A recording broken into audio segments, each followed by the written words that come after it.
আসসালামু আলাইকুম। এই যে এই যে দেখেন, আমি আপনাদেরকে দেখাচ্ছি। এই যে এই জায়গাটা একসময় আমাদের শশা ক্ষেত ছিল।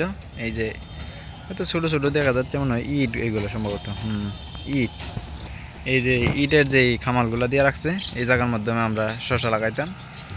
শশা, করল্লা, তারপরে চিচিন্দা, তারপরে আরও অনেক বিভিন্ন জাতের আইটেম লাগাইতাম এই জায়গার মাধ্যমে। এটা আসলে মূলত জায়গাটা আমার না, বলতে আমি থাকতাম আর কি মামার এই জায়গায়। মামাই সবগুলা কাজ করতো। আর ওই জায়গাটার মাধ্যমে এখন দেখতেছেন কি হয়েছে, এটি সব একরে নিছিল। একরে নেওয়ার পরে এইগুলা আপনার এই জায়গার মাধ্যমে প্রজেক্ট এটা আমি জানি না সঠিক। এই প্রজেক্ট তৈরি করতেছে আর কি। কিসের প্রজেক্ট এটা আমি জানি না সম্পূর্ণ, যে জায়গাটার মাধ্যমে। আর আমি যে জায়গাটা দাঁড়ায় রয়েছি, এই জায়গাটার মাধ্যমেও অনেক কিছু লাগাইতো। সবচেয়ে বেশি লাগাইতো আপনার কাঠ আলু, যেটা আপনার এটা দিয়ে আপনার প্রাণ কোম্পানিতে ডাইরেক্ট সেল হইতো। গাছটা আশেপাশে কোথাও দেখতেছি না, দেখলে অবশ্যই আমি আপনাদেরকে দেখাবো।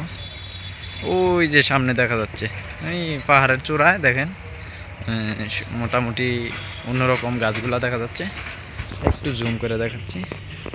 এই যে দেখেন, এগুলো হচ্ছে আপনার কাঠ আলু। এগুলো আগে এই পাহাড়টার মাধ্যমে লাগাইতো। অনেকদিন যাবৎ কাজ করছিলাম এই জায়গার মাধ্যমে, প্রায় 8-9 মাস ছিলাম আমি মামার এই জায়গায়। তারপরে এই জায়গার থেকে অনেক কিছুই, যেমন এই উঁচা জায়গাটার মাধ্যমে আমরা করল্লা, কইডা, মানে অনেক কিছু লাগাইতো এই জায়গাটার মাধ্যমে। ওই নিচে ওই লাগাইতো, এই জায়গায় লাগাইতো। এখন আর ওই জায়গাটা সচরাচর এমনিতেই পড়ে থাকে, এটার মাধ্যমে করে না। তবে এই যে নিচে কে যেন এগুলা করছে, এটা আমি জানি না। ওই যে নিচে লাউ লাগাইছে দেখা যাচ্ছে।